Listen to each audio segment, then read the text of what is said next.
الحمد لله نحمده ونستعينه ونستغفره ونعوذ بالله من شرور أنفسنا ومن سيئات أعمالنا من يهده الله فلا مضل له ومن يضلله فلا هادي له وأشهد أن لا إله إلا الله وحده لا شريك له وأشهد أن محمدا عبده ورسوله أما بعد فأعوذ بالله من الشيطان الرجيم وسع كرسيه السماوات والأرض وقال تعالى أيضا في كلامه المجيد الله الذي خلق سبع سماوات ومن الأرض مثلهن يتنزل الأمر بينهن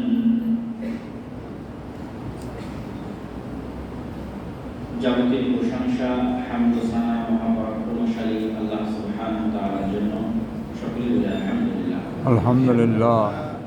দরুদ ও সালাম বর্ষিত হোক পৃথিবীর সর্বশেষ ও সর্বশ্রেষ্ঠ রাসূল আহমদ মুহাম্মদ মুস্তাফা সাল্লাল্লাহু আলাইহি ওয়াসাল্লাম।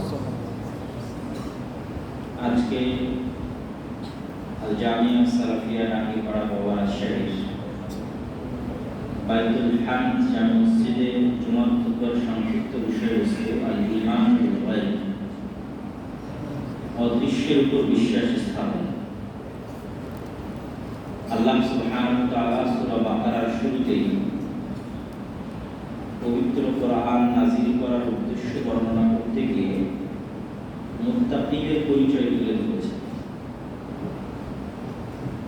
যালিকাল কিতাবু লা রাইবা ফীহি হুদাল লিল মুত্তাকিন, মুত্তাকিদের জন্য পথ প্রদর্শক স্বরূপ।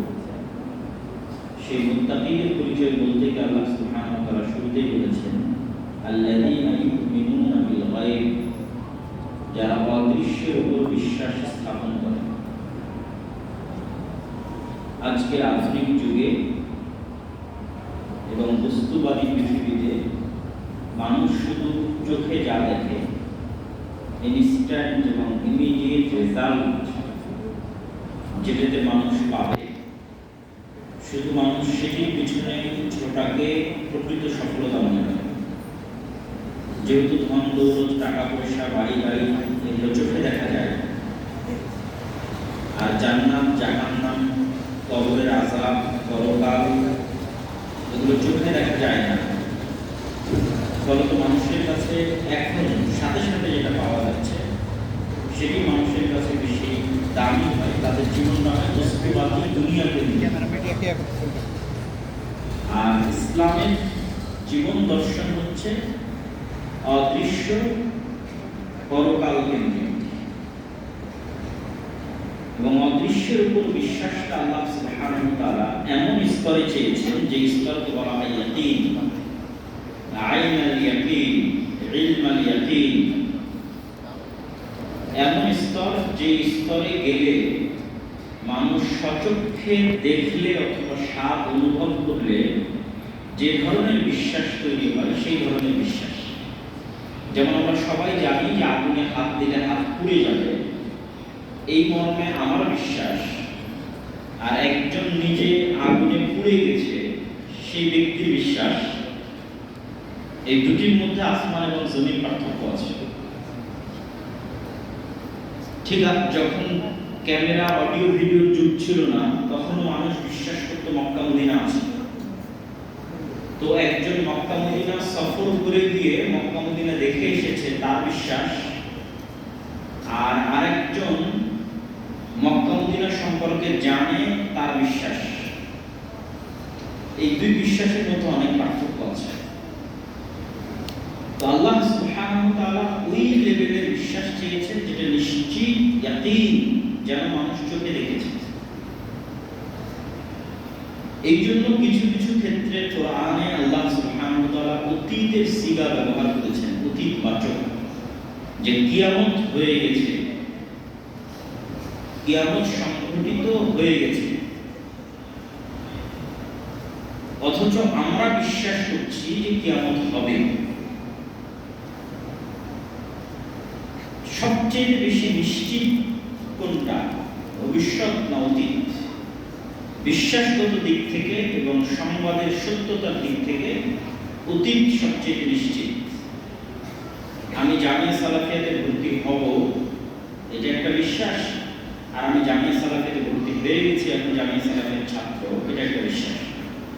দুটোর মধ্যে অনেক পার্থক্য। তো আল্লাহ সুবহানাহু ওয়া তাআলা চাচ্ছেন যে মানুষ এমন বিশ্বাস অর্জন করুক যেন মানুষের মৃত্যু সংঘটিত হয়ে গেছে, মরবে এটা নয়।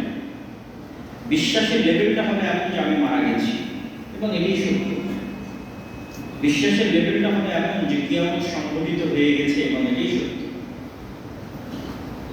কেন আমরা যদি এখন বসে কল্পনা করি, আমরা এখানে যারা বসে আছি তাদের অধিকাংশই যখন 2100 সাল হবে পৃথিবীতে, বেশি দিন পরে নয়, সর্বোচ্চ 60-70 বছর পরেই, 2099 সালের পরে 2100 সাল হবে, তখন আসলে আমরা পৃথিবীতে কেউ নাই।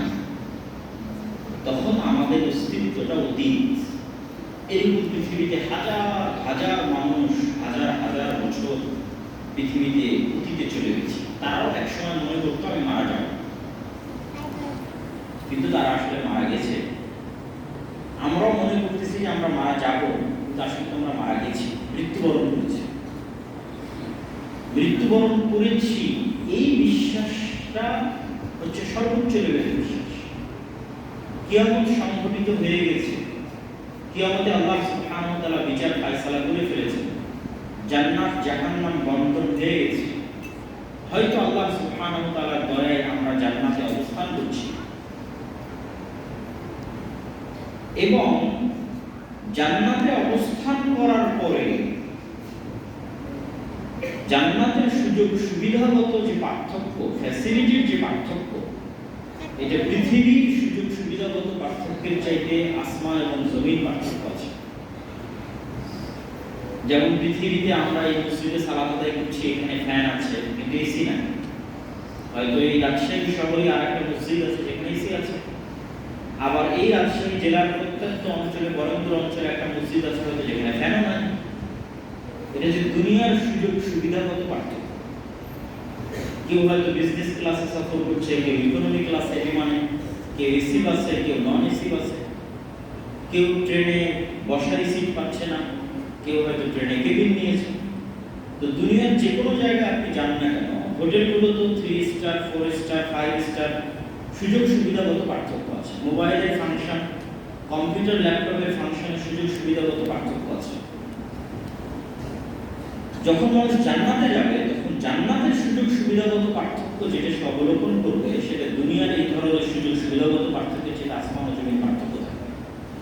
যেমন আমরা আজকে উদাহরণস্বরূপ কল্পনার জন্য শুধু একটা পার্থক্য বলে সামনে দিকে আগে, যে হয়তো আল্লাহ সুবহানাহু ওয়া তাআলা আমাদেরকে জান্নাতের সর্বনিম্ন স্তর আমাদেরকে দিয়েছেন, আর হয়তো জান্নাতের সর্বনিম্ন স্তর একজন ব্যক্তি সমগ্র পৃথিবী এবং সমগ্র আসমান এবং জমিনের এরিয়ার চাইতে বড় এরিয়ার মালিক হয়ে যেতে পারে। সর্বনিম্ন স্তরের জান্নাত।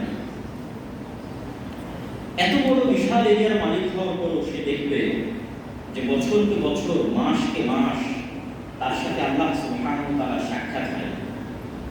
সে আল্লাহ সুবহানাহু ওয়া তাআলাকে দেখতে পায় না। অথচ ওই জান্নাতের ক্যাটাগরির মধ্যেই এমন এক ক্যাটাগরিতে এমনও কিছু আল্লাহর বান্দা অবস্থান করছে, শুহাদা, সিদ্দিকীন, আম্বিয়া, যারা প্রতিনিয়ত আল্লাহ সুবহানাহু ওয়া তাআলাকে দেখছে। কেউ হয়তো সবসময়, কেউ হয়তো সপ্তাহে, কেউ হয়তো মাসে, কেউ হয়তো দিনে। আর আমরা হয়তো এমন জায়গায় অবস্থান করছি যেখানে বছরকে বছর পার হয়ে গেল আল্লাহ সুবহানাহু ওয়া তাআলার সাথে সাক্ষাৎ হয় না।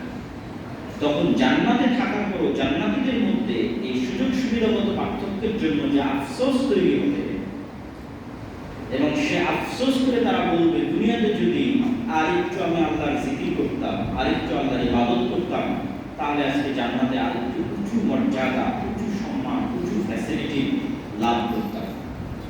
তো ওই জান্নাতীর যে আফসোস হবে, সেটাই পৃথিবীর মানুষ অনুভব করতে পারবে না। একজন জাহান্নামীর আফসোস বহু দূরের কথা।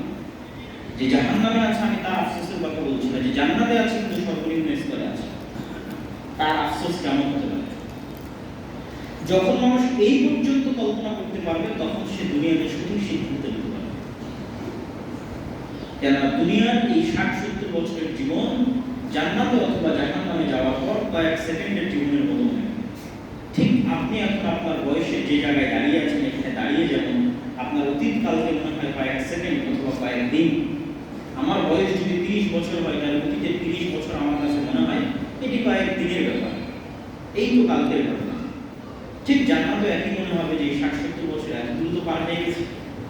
অথচ এক সময় এই 60-70 বছরকে এত বড় মনে করতাম, তার প্রস্তুতি, তার বিপদ আপদ, তার কঠিনতা, তার সমস্যা মোকাবেলার জন্য এমন কোনো রাস্তা নাই যে অবলম্বন করিনি। দুনিয়াতে সবচেয়ে কষ্টে থাকা মানুষ জান্নাতে যাওয়ার পর এক মুহূর্তে সব কষ্ট ভুলে যাবে, সবচেয়ে কষ্টে থাকা মানুষ। তো ওই লেভেলের বিশ্বাস, ইয়াকিন, গায়ব, অদৃশ্যের উপর বিশ্বাস স্থাপন মুসলমানদের নাই। এটা হচ্ছে বর্তমান যুগের মুসলমানদের সবচেয়ে বড় সমস্যা। শুধু আম জনতা মুসলমান দিয়ে আমি বুঝাচ্ছি না, আলেম ওলামা, ইসলামী দল, সংগঠন থেকে শুরু করে সকলের কথা বলতেছি। কেননা সবাই বিশ্বাস করেছে দুনিয়াবি আসবাব, দুনিয়ায় যে মাধ্যমে কাজ হয় সে আসবাবগুলোর উপর মানুষের ভরসা এত বেশি হয়ে গেছে যে এখানে অদৃশ্য বলে কোনো শক্তি, কোনো সত্তা আছে যিনি এই দুনিয়াবি সকল কার্যকরণের সূত্রের মালিক। এই বিশ্বাসটা মানুষের অন্তর থেকে দুর্বল হয়ে গেছে, না শেষ পর্যায়ে আলেম ওলামাদেরও, মুসলিম মাদ্রাসারও, ইসলামী দল এবং সংগঠন। তখন মানুষ এমন রাস্তা খোঁজে যে রাস্তাটা দুনিয়া নির্ভর, যে না আমাকে তো এখনই ক্ষমতায় যেতে হবে, তাহলে এখন ক্ষমতায় যেতে হলে তো আমার ভোট লাগবে, ভোট নিতে হলে তো আমাকে দুর্গাপূজার উৎসবে অংশগ্রহণ করতে হবে, দুর্গাপূজার উৎসবে অংশগ্রহণ করে দিয়ে একটা সেকুলারের মতো বাক্য উচ্চারণ করতে হবে, পাশে বেপরদা মহিলা বসিয়ে আমাকে দেখাতে হবে যে না আমি অনেক সেকুলার। মানে যতটা কম্প্রোমাইজ করা যায়, কেননা যে সমস্ত মাধ্যমগুলো অর্জন করলে আমি ক্ষমতা লাভ করতে পারবো সেই সমস্ত মাধ্যমগুলো তো দুনিয়াবি। তাহলে সাহাবায়ে কেরাম কিভাবে ক্ষমতা অর্জন করলেন, দাউদ সুলাইমান কিভাবে ক্ষমতা অর্জন করলেন? আল্লাহ সুবহানাহু ওয়া তাআলা কেউ যদি পবিত্র কোরআন খুব গভীরভাবে স্টাডি করে, খুব মনোযোগ দিয়ে স্টাডি করে, তাহলে আল্লাহ সুবহানাহু ওয়া তাআলা পবিত্র কোরআনে শুধু বাংলাদেশের ক্ষমতা নয়, সারা পৃথিবীর ক্ষমতা অর্জনের রাস্তা বলে দিয়েছে। সুবহানাল্লাহ। যে মানুষ যদি ঈমান বিল গায়ব মজবুত করে তাহলে ও সারা পৃথিবীর ক্ষমতা অর্জন করতে পারে। সুবহানাল্লাহ। মানে আল্লাহ সুবহানাহু ওয়া তাআলা এবং অদৃশ্যের উপর বিশ্বাস যদি তার টপ লেভেলে থাকে, চূড়ান্ত পর্যায়ে থাকে, তাহলে শুধু বাংলাদেশের না সারা পৃথিবীর ক্ষমতা অর্জন করতে পারে। সুবহানাল্লাহ। সেই রাস্তা পবিত্র কোরআনে বলে দেওয়া আছে। কিন্তু যখন আমার ভরসা শুধু দুনিয়াবি রাস্তাগুলো, কোন কোন দুনিয়াবি রাস্তার মাধ্যমে আমি ক্ষমতায় যেতে পারবো, তখন তো আমাকে কম্প্রোমাইজ করতেই হচ্ছে। এটা শুধু ক্ষমতা কেন্দ্রিক নয়, আমাদের বাস্তব জীবন প্রত্যেকটা জায়গায় যে আমার মনে হবে এটাই একমাত্র রাস্তা, দুনিয়াবি রাস্তা যেটা আমাকে অবলম্বন করতেই, তখন আমরা কল্পনা করি না যে না এখানে অদৃশ্য বলে কিছু আছে। আল্লাহ সুবহানাহু ওয়া তাআলা মুসা আলাইহিস সালাতু ওয়াস সালামকে সেই জ্ঞানটি চাক্ষুষ বাস্তবে দান করেছিলেন। মুসা আলাইহিস সালাতু ওয়াস সালাম ফেরাউনের তুলনায়, ফেরাউনের শক্তি এবং সামর্থ্যের তুলনায় মুসা আলাইহিস সালাতু ওয়াস সালাম যত দুর্বল ছিলেন, আজকের ফিলিস্তিনের গাজার মানুষ ইসরায়েলের তুলনায় তত দুর্বল নয়। আজকের সমগ্র বিশ্বের মুসলমানেরা আজকের পাশ্চাত্য বিশ্বের তুলনায় অত দুর্বল নয় যত দুর্বল মুসা আলাইহিস সালাতু ওয়াস সালাম এবং বনী ইসরাইল ফেরাউনের শক্তি এবং সামর্থ্যের কাছে ছিল। তাহলে মুসা আলাইহিস সালাতু ওয়াস সালাম বিজয় অর্জন করবে কিভাবে? মুসা আলাইহিস সালাতু ওয়াস সালাম যেভাবে বিজয় অর্জন করেছে সেই বিজয় অর্জনের রাস্তা। মুসা আলাইহিস সালাতু ওয়াস সালামকে আল্লাহ সুবহানাহু ওয়া তাআলা শিখিয়েছেন যে যে হাতের লাঠি তুমি ব্যবহার করছো দুনিয়ার মানুষ মনে করছে এটা কাঠের তৈরি একটা লাঠি। আমি তোমাকে শিক্ষা দিচ্ছি যে দুনিয়ার মানুষ যে সমস্ত কার্যকরণের সূত্র অবলম্বন করে তার মালিক তো আমি। যেহেতু তার মালিক আমি, সেহেতু আমি এই লাঠিকে এখনই সাপে পরিণত করে দিতে পারি, যাতে তুমি জ্ঞান অর্জন করতে পারো যে তুমি চোখে যা দেখতেছো এগুলো সবই যে কোনো মুহূর্তে চেঞ্জ হয়ে যেতে পারে। আল্লাহ চাই ওই লেভেলের ইয়াকিন যাতে তোমার অর্জন হয়, যে আল্লাহ আমার হাতের লাঠিকে এখন ইনস্ট্যান্ট সাপ বানিয়ে দিচ্ছে, সে আল্লাহ আমার চোখের সামনে যে কোনো কিছুকে যে কোনো সময় পরিবর্তন করে দিতে পারে। ওই লেভেলের বিশ্বাস যাতে তুমি অর্জন করতে পারো, কেননা ফেরাউনের শক্তি সামর্থ্যের সামনে ইয়াকিন বিল গায়ব, অদৃশ্য আল্লাহর শক্তি এবং ক্ষমতার উপর যদি পূর্ণ ইয়াকিন না থাকে, মুসা আলাইহিস সালামের বিজয়ের কোনো রাস্তা নাই। তখন মুসা আলাইহিস সালামকে কম্প্রোমাইজ করতে হবে যে না, আমাকে তো দুনিয়াবি রাস্তা ছাড়া আমাকে ফেরাউনের সাথে পারতেছে, অতএব আমি আমার আকীদা এবং আদর্শ সবকিছুতে আমি কম্প্রোমাইজ করব, যাতে দুনিয়াবি রাস্তা দিয়ে আমি ফেরাউনের সাথে লড়াই করতে পারি। কিন্তু সেই শিক্ষা আল্লাহ সুবহানাহু ওয়া তাআলা মুসা আলাইহিস সালামকে দেন। এবং জাদুকরেরা যখন মুসা আলাইহিস সালামের লাঠি প্রদর্শনীর সামনে সিজদা করল, তখন সিজদা করার মূল কারণটাই ছিল জাদুকরদের হাতে কিন্তু লাঠি ছিল, দড়ি ছিল, এবং জাদুকরদের হাতের লাঠি এবং দড়িও কিন্তু সাপে পরিণত হয়েছিল। মুসা আলাইহিস সালামের লাঠিও সাপে পরিণত হয়েছিল। তাহলে জাদুকরেরা সিজদা করবে, পৃথিবীর সবচেয়ে টপ লেভেলের জাদুকররা সেখানে উপস্থিত হয়েছে, তাদের দড়িও সাপে পরিণত হয়েছে, যেটা দেখে মুসা আলাইহিস সালাম ভয় পাচ্ছিল। কিন্তু জাদুকরেরা দেখল যে তাদের যেই লাঠি এবং দড়ি সাপ হয়ে গেছে, এটা জাদুর সাপ, আর মুসার লাঠি যে সাপ হয়ে গেছে এটা বাস্তব সাপ। ঠিক এই বাস্তব সাপ মিলে ঘুরতেছে আমাদের আশেপাশে আল্লাহর তৈরি করা জ্যান্ত যে সাপ আছে, এই লাঠি সেই জ্যান্ত সাপ হয়ে গেছে, চোখের ভেলকি জাদুর সাপ। কিন্তু তাদের দড়ি এবং তাদের লাঠিগুলো ছিল চোখের ভেলকি জাদুর সাপ, আর মুসা আলাইহিস সালামের লাঠি হয়ে গেছে জ্যান্ত জীবন্ত সাপ। তখন তারা বুঝে গেছে এটা তো জাদু নয়, তো অসম্ভব, জাদু বলে আমাদের মতো। তো অবশ্যই মুসা আলাইহিস সালাম আল্লাহ সুবহানাহু ওয়া তাআলার নবী, কেননা তার লাঠি জীবন্ত সাপ হয়ে গেছে, বাস্তব সাপ হয়ে গেছে, যে সাপ আর সাপগুলোকে খেয়ে ফেলতে পারে, সেই সাপ হয়ে গেছে। তখন তারা সিজদায় পড়ল। তো মুসা আলাইহিস সালামকে আল্লাহ সুবহানাহু ওয়া তাআলা শিখিয়েছেন, তুমি চোখে যা দেখছো এইটা পৃথিবীর মানুষের দৃষ্টিতে এইগুলোই দুনিয়াবি আসবাব, কিন্তু যদি অদৃশ্য বিশ্বাস রাখো, আল্লাহর শক্তি এবং আল্লাহর ক্ষমতার উপর বিশ্বাস রাখো, আল্লাহ যে কোনো সময় যে কোনো কিছু পরিবর্তন করে দিতে পারে।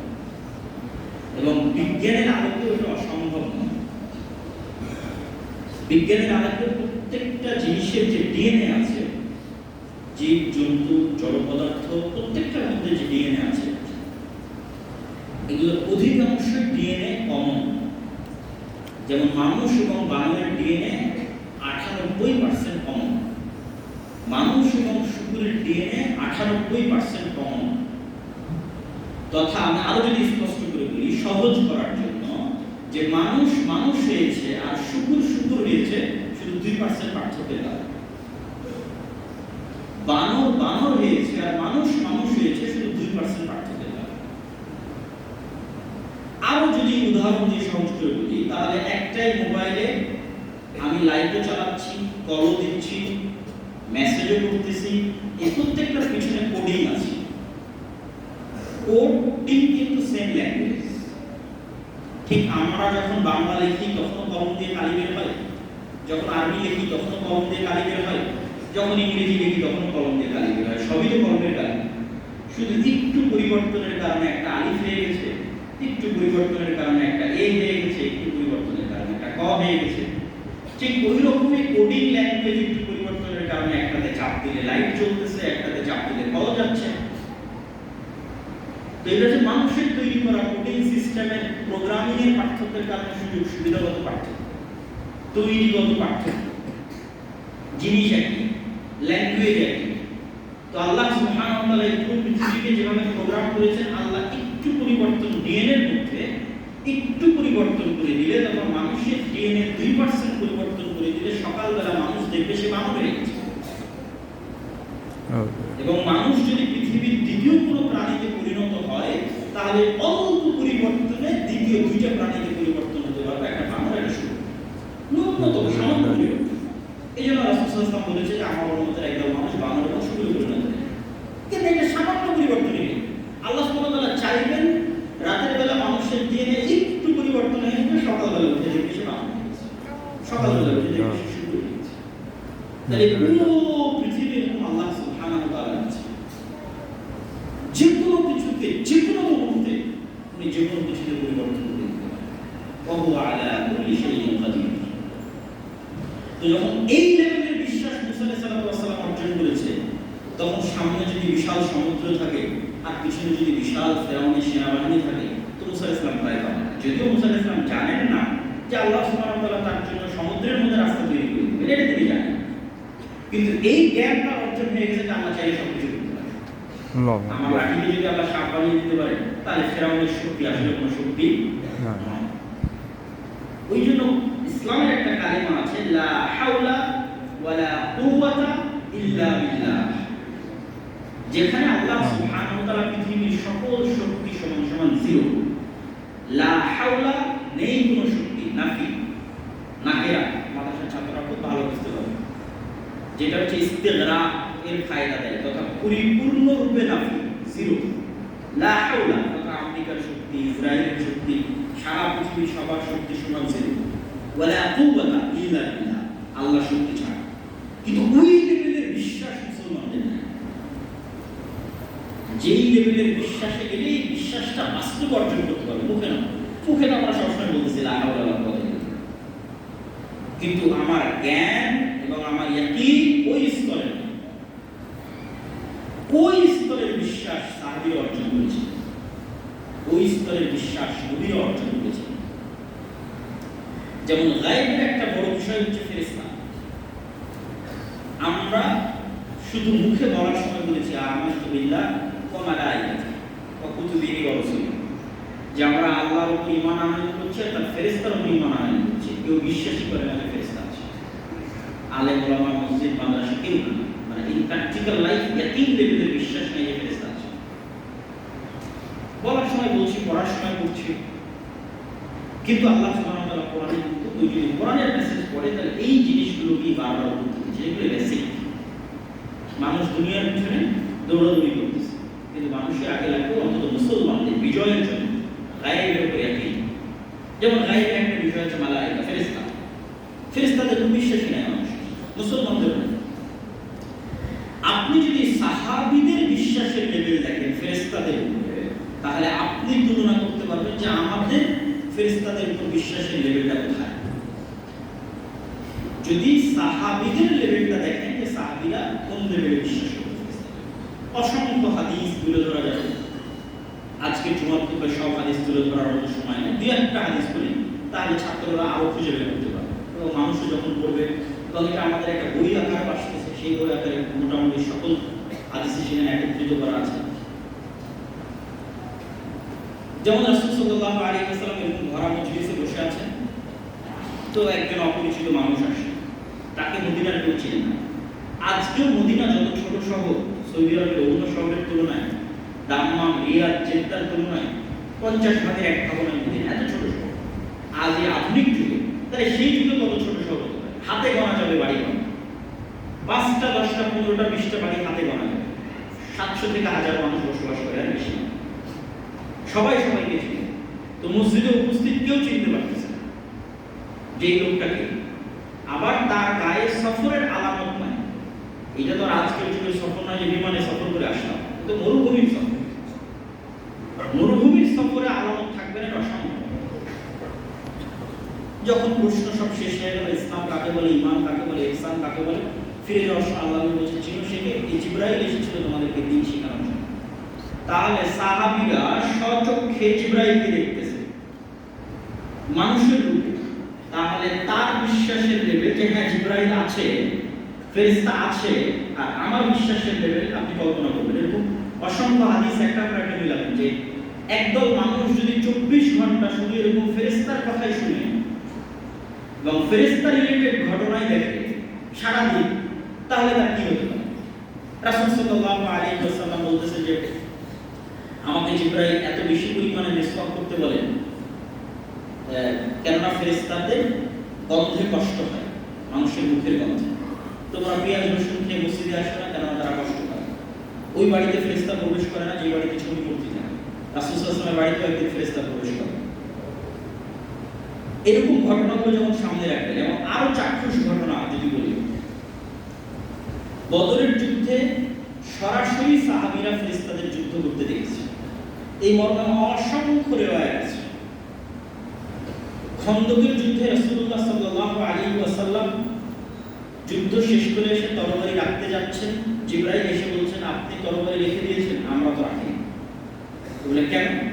বলে ইহুদিদের তিনটে গোত্র বিশ্বাসঘাতকতা করেছে, বানু নাজির, বানু কায়নুকা, এরা বিশ্বাসঘাতকতা করেছে, এদের বিরুদ্ধে তথা এদেরকে মদিনায় থাকতে দেওয়া যাবে না। তো আনাস রাদিয়াল্লাহু তাআলা আনহু বলতেছে যে রাসূল সাল্লাল্লাহু আলাইহি ওয়াসাল্লাম আমাদেরকে এই তিনটে ইহুদি গোত্রের বিরুদ্ধে অ্যাকশন নেওয়ার জন্য যখন আমরা রওনা দিলাম, তখন এই সমস্ত গোত্রের অলিগলিতে উড়ন্ত ধুলা আমরা অবলোকন করছি, যে উড়ন্ত ধুলা জিবরাইলের সেনাবাহিনীর ঘোড়ার পদাঘাতে তৈরি হয়েছে। যে আমরা এখন বানু নাজির, বানু কায়নুকা, বানু কুরাইজা এই গোত্রগুলোর দিকে এগিয়ে যাচ্ছে, তো আমাদের আগেই জিবরাইলের বাহিনী সেখানে পৌঁছে গেছে। তো জিবরাইলের বাহিনী সেখানে পৌঁছে যাওয়ায় জিবরাইলের বাহিনী ঘোড়ার যে যাওয়া, এই যাওয়াতে যে ধুলা তৈরি হয়েছে, সেই ধুলা আমরা দেখতে পাচ্ছি। সাদ বিন মুআজ রাদিয়াল্লাহু তাআলা আনহুর জানাজা অনেক ভারী হয়ে আসছে, মানুষের উঠাতে কষ্ট হচ্ছে। রাসূল সাল্লাল্লাহু আলাইহি ওয়াসাল্লাম বলতেছেন যে সাদ বিন মুআজের লাশের সাথে এত বেশি পরিমাণে ফেরেশতা আছে যে লাশ উঠাতে ওজনে ভারী মনে হচ্ছে। সাদ বিন মুআজের জানাজায় ৭০,০০০-এরও বেশি ফেরেশতা অংশগ্রহণ করেছে। সুবহানাল্লাহ। জাবের রাদিয়াল্লাহু তাআলা আনহু তার পিতার মৃত্যুতে যখন ক্রন্দন করতেছেন, তখন রাসূল সাল্লাল্লাহু আলাইহি ওয়াসাল্লাম তাকে বলতেছেন, তুমি কেন কাঁদতেছো? তোমার পিতার লাশ ফেরেশতারা ঢেকে রেখেছে, ছায়া দিয়ে রেখেছে। হানজালা রাদিয়াল্লাহু তাআলা আনহুকে যখন গোসল দেওয়ার কথা আসছে, ফরজ গোসল, রাসূল সাল্লাল্লাহু আলাইহি ওয়াসাল্লাম বলতেছেন তাকে ফেরেশতারা ইতিমধ্যেই গোসল দিয়ে ফেলেছে, তাকে গোসল দেওয়ার প্রয়োজন নাই। তাহলে আপনি কল্পনা করেন যে এইরকম শত হাদিস জমা করা যাবে যেখানে প্রতিনিয়ত সাহাবীরা ফেরেশতাদের অস্তিত্ব অবলোকন করতেছে, অথবা আল্লাহর নবীর মুখে ফেরেশতার কথা শুনতেছে। আল্লাহ সুবহানাহু ওয়া তাআলা নিজে কোরআনে বহু জায়গায় তিনি যে বদরে, খন্দকে, উহুদে আসমান থেকে ফেরেশতা অবতীর্ণ করে সহযোগিতা করেছেন তার বর্ণনা দিয়েছেন। একজন সাহাবী বদরের মাঠে যুদ্ধ করতেছে, সে একটা গায়েবী আওয়াজ পেল যে আকদিম হাইজুম, তুমি এগিয়ে যাও হে হাইজুম।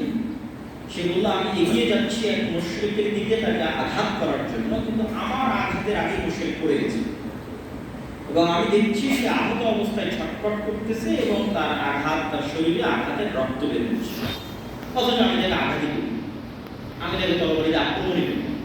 রাসূল সাল্লাল্লাহু আলাইহি ওয়াসাল্লামকে এসে বললাম, রাসূল সাল্লাল্লাহু আলাইহি ওয়াসাল্লাম বললেন যে তৃতীয় আসমান থেকে আসা ফেরেশতার সহযোগিতা ছিল। এগুলো সব সহিহ হাদিস, এরকম অসংখ্য হাদিস এবং আয়াত পেশ করা যায়। তাহলে সাহাবীদের এই বিশ্বাস যে ফেরেশতা আছে, এটা গায়েবের বিশ্বাস, গায়েবের ইয়াকিন, ওই বিশ্বাসের লেভেল আর আমাদের বিশ্বাসের লেভেলের মধ্যে তুলনা হয়। তাহলে এবার যখন খালিদ বিন ওয়ালিদ যুদ্ধের মাঠে যাবে, তখন খালিদ বিন ওয়ালিদের ভরসা দুনিয়াবী আসবাবের উপর কতটা হবে আর আল্লাহর সাহায্য এবং শক্তির উপর কতটা হবে, ওটাই ছিল মুসলমানদের বিজয়ের মূল মন্ত্র। এবং ভবিষ্যতেও যদি মুসলমানেরা বিজয় লাভ করে, তাহলে এটাই মূল মন্ত্র। কেননা পৃথিবীর সবচেয়ে শক্তিশালী টেকনোলজি হচ্ছে সাউন্ড টেকনোলজি। এইটার প্রমাণ কোরআন, এটা বিজ্ঞান এখন পর্যন্ত আবিষ্কার করতে পারে। কেননা আল্লাহ সুবহানাহু ওয়া তাআলা কোরআন মাজিদে বলেছেন যে আমি সকল সৃষ্টি তৈরি করেছি কুন ফায়াকুন, আওয়াজ দিয়ে, আওয়াজ। আর আল্লাহ সুবহানাহু ওয়া তাআলা পৃথিবী ধ্বংস করবেন সিঙ্গার ফুৎকার, আওয়াজ দিয়ে। তথা এই প্রত্যেকটা জীব জন্তু জানোয়ার আওয়াজ বুঝে, কিন্তু ওই লেভেলের আওয়াজ আমি জানি না, কিন্তু ওই লেভেলের আওয়াজের জ্ঞান আল্লাহ সুলাইমান আলাইহিস সালাম দিয়েছেন, সাউন্ড টেকনোলজি। তথা পিঁপড়া কি আওয়াজ করলে পিঁপড়া বুঝবে, এই জ্ঞান সুলাইমান আলাইহিস সালাম দিয়েছেন। কি আওয়াজ করলে গরু, ছাগল, মহিষ বুঝবে, এই জ্ঞান সুলাইমান আলাইহিস সালাম দিয়েছেন। সাউন্ড টেকনোলজি সর্বোচ্চ লেভেল। এখনকার বিজ্ঞান দাঁড়িয়ে আছে আলো, লাইট টেকনোলজি, আলো টেকনোলজির উপর দাঁড়িয়ে আছে, সাউন্ড টেকনোলজির ধারে কাছেও তারা না। আর ওটাই আল্লাহ সুবহানাহু ওয়া তাআলা মুসলমানদের দিয়ে দিয়েছে। কোরআন এই জন্য পৃথিবীর সর্বশ্রেষ্ঠ মর্যাদা, কেন এগুলোর থেকে সাউন্ড, আওয়াজ বের হয়। জিকির, সাউন্ড, আওয়াজ, এগুলো প্রভাব বিস্তার করবে। কিয়ামতের পূর্ব মুহূর্তে শুধু আল্লাহু আকবার আওয়াজ দিয়ে প্রাচীর ভেঙে যাবে। মানে মুসলমানেরা আওয়াজ করবে আল্লাহু আকবার, আওয়াজে প্রাচীর ভাঙবে। তো সর্বোচ্চ লেভেলের অস্ত্র মুসলমানদের কাছে আছে, কিন্তু ওইটা সম্পর্কে মুসলমানরা জানে না। ওই লেভেলের জ্ঞান, ওই লেভেলের বিশ্বাস, ওই লেভেলের ইয়াকিন মুসলমানদের নাই। কোরআনে আল্লাহ সুবহানাহু ওয়া তাআলা কি বলছে সেই বিশ্বাস মুসলমানদের নাই। আল্লাহ সুবহানাহু ওয়া তাআলা কেন জিকির করার জন্য বলছে সকাল সন্ধ্যা, সকল অসম্ভব সম্ভব হয়ে যেতে পারে জিকির, সকল অসম্ভব। জাকারিয়া আলাইহিস সালাতু ওয়াস সালাম যখন আল্লাহ সুবহানাহু ওয়া তাআলার কাছে যাচ্ছেন যে আমাকে সন্তান দিতে হবে, অথচ আমি বার্ধক্য বয়সে এবং আমার স্ত্রী বন্ধা, তখন আল্লাহ সুবহানাহু ওয়া তাআলা তাকে সন্তানের সুসংবাদ দিলেন। কিন্তু জাকারিয়া আলাইহিস সালাতু ওয়াস সালাম বিশ্বাস করতে পারছেন না, এটা অসম্ভব। এই ৮০-৯০ বছরের পার্থক্য বয়সে আর আমার স্ত্রীর এই বন্ধা অবস্থায় সন্তান হবে, তার একটা আলামত দেন। যে আলামত কি? যে আলামত আমি বিশ্বাস করবো যে সন্তান হবে। তো আল্লাহ সুবহানাহু ওয়া তাআলা বলছে আলামত এটাই যে তুমি সকাল সন্ধ্যা জিকির করবে, এটাই আলামত। আল্লাহ সুবহানাহু ওয়া তাআলার আরশ বিশাল। আমরা যে মহাশূন্য দেখি, এই মহাশূন্যের সাথে এই মহাশূন্যকে যদি আমরা প্রথম আসমানের নিচের অংশ কল্পনা করি, তাহলে এই মহাশূন্যই কোনো হদিস বিজ্ঞানীরা করতে পারে। যে মহাশূন্য আমরা দেখি, আমরা যে গ্যালাক্সিতে বসবাস করি, এই গ্যালাক্সিতে আলোর গতিতে সফর করলে ১,০০,০০০ বছর লাগবে এক মাথা থেকে আরেক মাথা যেতে। আর মানুষ যে যন্ত্র আবিষ্কার করেছে, সর্বোচ্চ গতির রকেট যদি এক গ্যালাক্সি থেকে আরেক গ্যালাক্সিতে যেতে চায়, আমাদের গ্যালাক্সি থেকে নিকটবর্তী গ্যালাক্সি, তাহলে ৩৫,০০০ কোটি বছর লাগবে মানুষের। কত লক্ষ লক্ষ গ্যালাক্সি আছে এটা মানুষও জানে না। এর যদি সব নিচের আসমানের অবস্থা হয়, তো রাসূলুল্লাহ সাল্লাল্লাহু আলাইহি ওয়াসাল্লাম বলেছেন এক আসমান থেকে আরেক আসমানের দূরত্ব ৫০০ বছর। এটা ধরলাম নিচের আসমানের অবস্থা। যে নিচের আসমানে এক গ্যালাক্সি থেকে আরেক গ্যালাক্সিতে মানুষের আবিষ্কার করা বর্তমান সর্বোচ্চ যন্ত্রের সময় লাগবে ৩৫,০০০ কোটি বছর, মাত্র এক গ্যালাক্সি থেকে আরেক গ্যালাক্সি। অথচ গ্যালাক্সি যে কত লক্ষ লক্ষ কোটি কোটি আছে মানুষ জানে না, বিজ্ঞানীরা জানে। তাহলে এটাই যদি প্রথম আসমানের নিচের অবস্থা হয়, তাহলে এক আসমান থেকে আরেক আসমানের দূরত্ব ৫০০, দ্বিতীয় থেকে তৃতীয়, তৃতীয় থেকে চতুর্থ, চতুর্থ পঞ্চম, পঞ্চম ষষ্ঠ, সপ্তম। তারপরে যে আয়াত দিয়ে শুরু করেছিলাম, ওয়াসিআ কুরসিয়্যুহুস সামাওয়াতি ওয়াল আরদ। রাসূল সাল্লাল্লাহু আলাইহি ওয়াসাল্লাম বলেছেন আল্লাহর কুরসির তুলনা ৭ আসমান এবং ৭ জমিনের সাথে বিশাল মরুভূমির মধ্যে পড়ে থাকা এক টুকরা আংটির মতো। আর এই যদি হয় আল্লাহর কুরসির অবস্থা, তাহলে আল্লাহর কুরসির তুলনা আল্লাহর আরশের সাথে একই রকম। তথা ৭ আসমান ৭ জমিন যদি বিশাল মরুভূমির মধ্যে পড়ে থাকা এক টুকরা আংটি হয়, আর বিশাল মরুভূমি যদি আল্লাহর কুরসি হয়, তাহলে এই বিশাল মরুভূমি আল্লাহর আরশের তুলনায় এক টুকরা আংটির মতো বিশাল মরুভূমিতে পড়ে থাকে। তো ওই আরশ ফেরেশতারা বহন করবে। তো ফেরেশতাদের বহন করার শক্তি আছে আরশের। এই আরশের ওজন ফেরেশতারা বহন করবে, এই ক্ষমতা আছে। তো আল্লাহ সুবহানাহু ওয়া তাআলা ফেরেশতাদের একটা জিকির শিখিয়ে দিলেন যে তোমরা সবসময় বলবা লা হাওলা ওয়ালা কুওয়াতা ইল্লা বিল্লাহ। এই জিকির দিয়ে তোমরা ফেরে আরশ বহন করার শক্তি অর্জন করতে পারবে। তো আসমান এবং জমিনে এমন কোনো ফেরেশতা নাই যে ফেরেশতা সবসময় জিকির না করছে। আমরা যেমন শ্বাস প্রশ্বাসের মাধ্যমে যেমন আমরা বেঁচে থাকি, ফেরেশতারা বেঁচে থাকে জিকিরের মাধ্যমে, আল্লাহ সুবহানাহু ওয়া তাআলার জিকিরের মাধ্যমে। এই টেকনোলজিগুলো হচ্ছে মুসলমানদের কাছে, কিন্তু ওই সেন্সে মুসলমানদের বোঝার জ্ঞান নাই। না হলে কি রাসূল সাল্লাল্লাহু আলাইহি ওয়াসাল্লাম যুদ্ধ চলা অবস্থায় সালাত আদায় করতে বলবেন? আপনি দুনিয়ার কোন লজিকে দাঁড় করাবেন যে যুদ্ধ চলা অবস্থায় সালাত আদায় করতে হবে? কেন যুদ্ধের জয় পরাজয় নির্ভর করে দুনিয়ার লজিকের উপর, যে আমি গুলি মারবো সে গুলি মারবে, আমি ফায়ার করবো সে ফায়ার করবে, আমি তরবারি চালাবো সে তরবারি চালাবে, আমি বম মারবো সে বম মারবে, সব দুনিয়া। তাহলে এখানে তো দুনিয়াবি আধিপত্যের মাধ্যমে বিজয় অর্জন করা উচিত। সেখানে আল্লাহ বলছেন না, সময় হলো যুদ্ধের মাঠে সালাত আদায় করতে। কেন আসলে জয় পরাজয় দুনিয়াবি জিনিসের উপর নির্ভর করে না। জয় পরাজয় নির্ভর করে আল্লাহর সহযোগিতা, আল্লাহর সাহায্য, আল্লাহর শক্তি। আল্লাহর সাহায্য, আল্লাহর শক্তি, আল্লাহর সাথে কথোপকথন, আল্লাহর সাথে যোগাযোগ পৃথিবীর সবচেয়ে উত্তম এবং সর্বশ্রেষ্ঠ এবং একমাত্র মাধ্যম হচ্ছে সালাত। ওইটা কন্টিনিউ রাখতে হবে। আল্লাহ সুবহানাহু ওয়া তাআলার জিকির এবং আল্লাহ সুবহানাহু ওয়া তাআলার সাথে সম্পর্ক কন্টিনিউ থাকলেই, আল্লাহ সুবহানাহু ওয়া তাআলার শক্তির উপর মানুষের আস্থা এবং বিশ্বাস থাকলেই মানুষের পক্ষে বিজয় অর্জন করা সম্ভব, মুসলমানদের পক্ষে বিজয় অর্জন করা সম্ভব। এবং গায়েবের উপর সর্বোচ্চ লেভেলের ইয়াকিন আছে এরকম 100টা, 500টা, 1000টা মানুষের পক্ষে সারা পৃথিবী বিজয় করা সম্ভব, সমগ্র পৃথিবী বিজয় করা সম্ভব। শুধু বাংলাদেশের ক্ষমতা নয়, সমগ্র পৃথিবীর ক্ষমতা অর্জন করা সম্ভব। এবং ওই লেভেলের মানুষ তৈরি হবে এবং ওইভাবেই তারা বিজয় অর্জন করবে। সেটা কখন কিভাবে হবে সেটা আল্লাহ সুবহানাহু ওয়া তাআলা ভালো। কিন্তু এইটা ছাড়া দুনিয়াবীর মাধ্যমে কম্প্রোমাইজ করে বিজয় অর্জনের আসলে কোনো রাস্তা নাই। তো আমি আমার বক্তব্য দীর্ঘায়িত করতে চাচ্ছি না। আল্লাহ সুবহানাহু ওয়া তাআলা আমাদেরকে এই সংক্ষিপ্ত বক্তব্য, যদি এটা অনেক লম্বা বক্তব্য, এর পিছনে অনেক নুসুস আছে, অনেক আয়াত আছে, অনেক হাদিস আছে, এবং সবগুলোই বিস্তারিত বুঝা এবং বিভিন্ন অ্যাঙ্গেল থেকে জানার সুযোগ আছে। যেমন মানুষের অন্তরে নূর তৈরি হওয়া, রাসূলুল্লাহ সাল্লাল্লাহু আলাইহি ওয়াসাল্লাম বলেছেন আল্লাহুম্মা জাআল ফি কলবি নূরা, অন্তরে নূর তৈরি করে, আমল নূর তৈরি করে।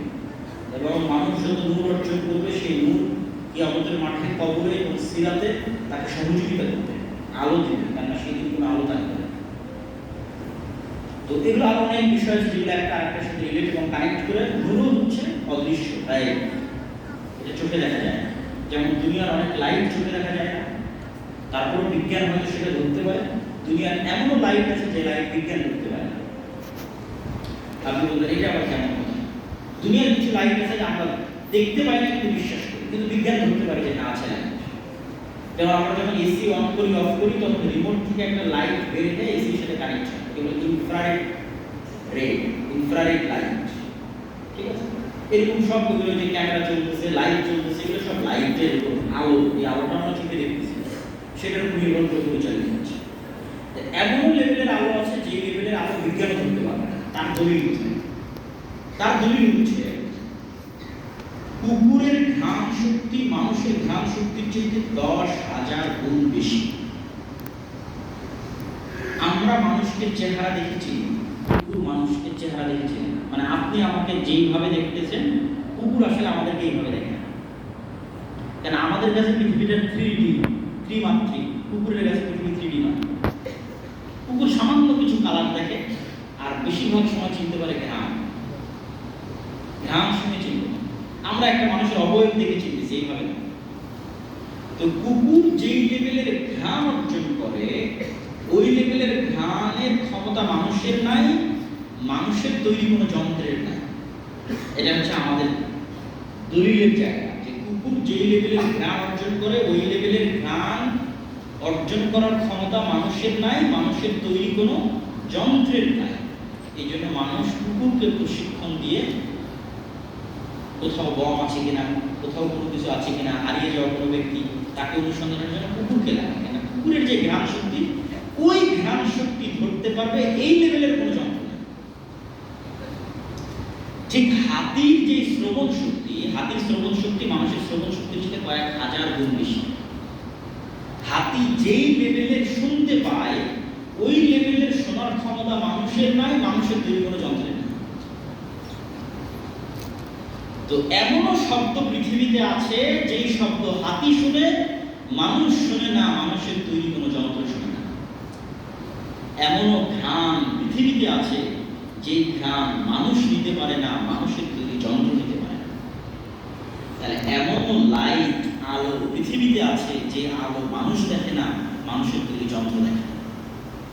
যে আলো দেখলে কুকুর চিৎকার করে ওঠে, যে আলো দেখলে মোরগ চিৎকার করে ওঠে। কুকুর দেখে শয়তানের আলো, আর মোরগ দেখে ফেরেশতার আলো। পৃথিবীতে আছে। তো এটাই ফেরেশতারা নূরের তৈরি। নূর পৃথিবীতে আছে, বিরাজ হচ্ছে পৃথিবীতে।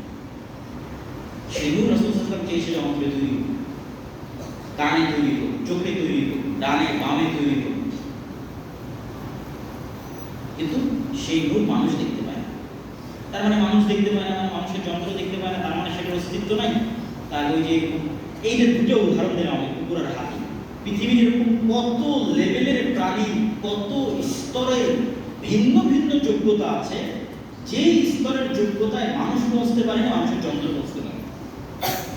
ওইটাই প্রমাণ করে যে আসলে পৃথিবীতে এমন কিছু আছে যেটা অর্জন করার ক্ষমতা মানুষের না, মানুষের তৈরি করা যন্ত্র না। সুতরাং শুধু চোখে যা দেখবো এটাই বিশ্বাস করবো, এটা অর্জনের পিছনে ছুটবো আর এটাই সব কিছু, এটা মনে করা বোকাম। বরং আল্লাহ সুবহানাহু ওয়া তাআলা মানুষকে যে কোনো মুহূর্তে যে কোনো অবস্থা থেকে মানুষকে পুনরুজ্জীবিত করতে পারে। মানুষকে তৈরি করার জন্য আল্লাহ সুবহানাহু ওয়া তাআলা একটা সিস্টেমের মুখাপেক্ষী নন যে শুধু বাবা মা থাকবে, বিয়ে হবে, তারপরে মানুষের জন্ম হবে। এটা আল্লাহ পৃথিবীতেই করে। ওর কত বহুদূরের কথা। পৃথিবীতেই করার জন্য আদম আলাইহিস সালাম বাবা মা ছিল, তাহলে বাবা মা ছাড়াই আল্লাহ সুবহানাহু ওয়া তাআলা আদম আলাইহিস সালামকে তৈরি করেছেন, মানে একটা ভিন্ন সিস্টেমে তৈরি করেছেন। হাওয়া আলাইহিস সালামকে মাতা ছাড়াই তৈরি করেছে, মানে এটা আরেকটা সিস্টেমে তৈরি করেছে। আর ঈসা আলাইহিস সালামকে বাবা ছাড়াই তৈরি করেছে, মানে এটা আরেক সিস্টেমে তৈরি করেছে। বিভিন্ন ভাষা, বিভিন্ন সিস্টেম। তাহলে আপনি যদি মনে করেন যে না শুধু বাবা মা এবং মায়ের পেটের মাধ্যমে এই সিস্টেমে মানুষ তৈরি হবে, তাহলে আল্লাহ কিয়ামতে কিভাবে তৈরি করবেন? আল্লাহ সুবহানাহু ওয়া তাআলা এগুলো কোনো কিছুর মুখাপেক্ষী নন। আল্লাহ সুবহানাহু ওয়া তাআলা যে উদাহরণ দিয়েছে যে একটা বীজ যেভাবে বৃষ্টি পড়লে নতুন করে জন্ম হয়, তো বিজ্ঞানীরা বলতেছে যে একটা খেজুরের বীজ যদি মরুভূমির মতো 10,000 বছর পড়ে থাকে, তারপরে যদি সেখানে বৃষ্টি হয় তবুও আবার গাছ গজাবে। 10,000 বছর পরেও ওই খেজুরের বীজ থেকে গাছ হবে। আর মানুষের ডিএনএ এবং জেনেটিক্স নিয়ে গবেষণা করে বিজ্ঞানীরা এখন যে অবস্থায় গেছে, বিজ্ঞানীরা আল্লাহ সুবহানাহু ওয়া তাআলার কথা বলতেছে, বিজ্ঞানীরা এখন যে অবস্থায় গেছে, আর কয়েকদিন পর আশ্চর্য হওয়ার কোনো উপায় নাই যে বিজ্ঞানীরা যদি মানুষের বাজারে যদি লিভার বিক্রি হয়, বাজারে যদি কিডনি বিক্রি হয়, আশ্চর্য হচ্ছে কেন ফুলকপি থেকে ব্রকলি তৈরি হয়েছে। এরকম যত জাতের ভিন্নতা দেখতে পাচ্ছেন বিভিন্ন আমাদের, এগুলো সব ডিএনএ তে চেঞ্জিং করা, জেনেটিক্সে চেঞ্জিং করা। সেটা ধান হোক, ফলমূল হোক, আপেল হোক, কমলা হোক, পেয়ারা হোক, যত নতুন নতুন গবেষণা হচ্ছে এগুলো জেনেটিক্সে পরিবর্তন করার মাধ্যমে নিয়ে আসছে। তো মানুষের একটা চুলের কয়েক লক্ষ গুণের একটা গুণ যদি